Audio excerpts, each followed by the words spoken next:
Okay, the 4% retirement rule seems to have been changed. It was originally set by Bill Bengen. He was a market researcher, and his original portfolio research indicated we could reasonably expect a 4% withdrawal rate, and that would work for 30 plus years of retirement in at least 99% of the cases.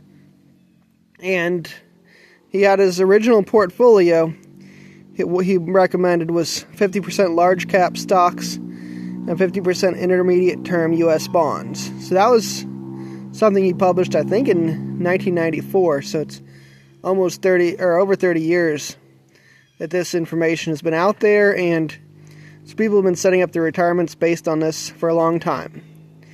Anyway, I recently saw what appeared to be a news article that he's changed his rate to 4.7% that he recommends.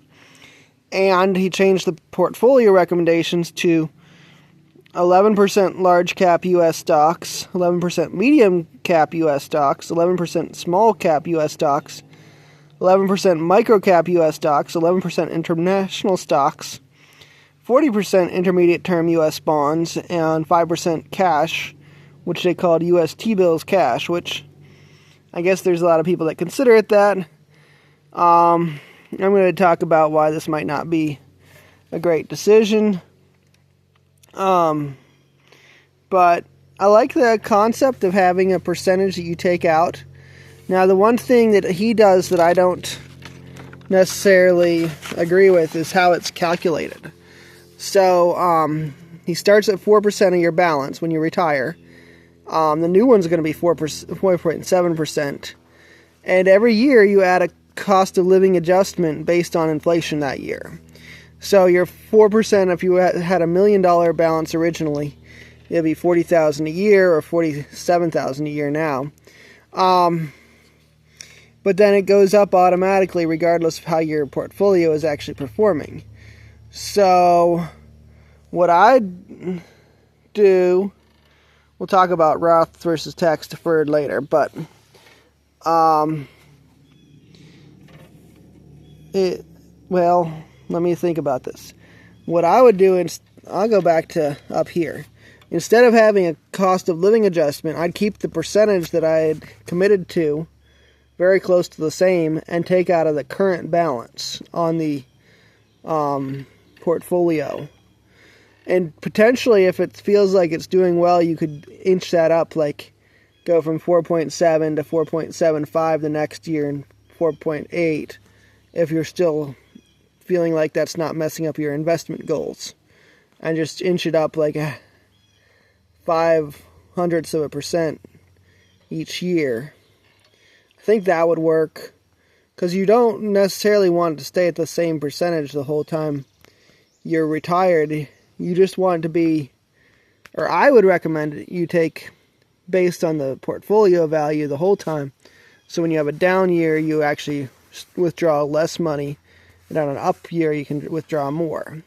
Annual rebalance, I think that's probably right. If you were in non-tax deferred accounts, like if you had just a regular stock market account where you owned it, I would do every 13 months the rebalance, so you've owned everything for a year. But let's talk about the Roth and tax deferred. And this is not like a hard number. You don't rebalance this. But when you're investing into a retirement plan, if you have a Roth option, that means you pay the taxes now, and then you pay no taxes when you withdraw on the combined balance of everything. And if you have tax deferred, that means you don't pay taxes on it now, you pay taxes on it when you take it out. I recommend some of both if you have the opportunity to do both, because you get benefits now and when you're retired. And when you're retired, you can pull from the account that is less problematic or more problematic depending on your tax situation at that time. And so it would not be a problem to, if you're leaving money for heirs, to give them almost entirely tax-deferred money and have used up your Roth account. So That's why I recommend part to each. It doesn't have to be exactly 50%, more based on what options you have as a retirement investor. Okay, so let's talk about my 401k. I worked at a company called UPS, and they had a non-management 401k option, which I never used. So this is from somebody who always felt like investing my income into my family was more important. My stock portfolio is very small and entirely invested in the Ford company, which is probably not at all balanced or what I should be doing, but it's so small I don't touch it until I have more money to invest, which is not currently now. If you're paying attention to any of the financial stuff on my channel, we're about to buy a new place, and we're back in debt for the first time in almost 4 years to do that. But I don't think I've told the channel yet that I'm in debt. But anyway, so my company's 401k, the S&P no load tracker fund that they offered returned like 11% ROI. And then the next best was like 5%.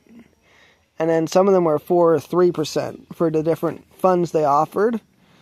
And so to me, it's not even worth considering the others. And I would do at least 75% in the S&P just because the other ones are doing so poorly. You would want to try to do a little bit international, a little bit bonds if you could, but those bonds were giving like 3% versus an 11% ROI on the S&P, and so I know the S&P is more volatile than bonds, but 8% more profit on an average year is going to outweigh any risk you have with taking a more volatile portfolio. So I would be at least 75% in the S&P, and I'd want to have a tiny bit of exposure to bonds and international large cap, but 5 and 20 is even high. What else? So I wanted to talk about this portfolio, the 7 types. Over here, 11% large cap. So going from 50% large cap to 11. I think that's risky because unless they've got some much better producing ways to buy medium cap, small cap, micro cap, my experience with micro cap U.S. stocks is they're extraordinarily risky without much opportunity for growth. And I know there will be people who say, oh, I made money on a penny stock, which is basically what a microcap is. And let's just say that we at this channel, we consistently lose money on microcap stocks. So maybe there's a better way, and tell me in the comments if you got a better way to make money on microcap stocks. Maybe there's a bond or a mutual fund you like. But I'm really bad at investing, and that's why I pulled my money out, except for a few shares of Ford. This also is extremely dependent on the U.S. economy, which I guess the old one was 100% U.S. and now it's 89% U.S. So maybe that's better, but I would be doing a lot more large cap and a lot less of the other U.S. stocks. And I don't know, U.S. bonds, they don't do anything special for me, but hey, if that's really what you think is better. Bill said, which I don't, I guess I read an AI article, not a real article about his change, but apparently he said that in his new book that we should be doing a 4.7% withdrawal rate, which sounds more realistic to me. I just don't like his plan of adding a COLA every year based on inflation, regardless of how the stock market's doing. So, thank you for watching. On this channel, we're Strawberry Ridge Homestead, and I mostly talk about our homestead, but hey, now I'm talking about money. And I do like to talk about money too. So I used to call my channel Homesteading Economics or Scriptural Homesteading and Economics.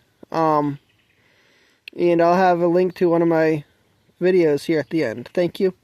Have a nice day.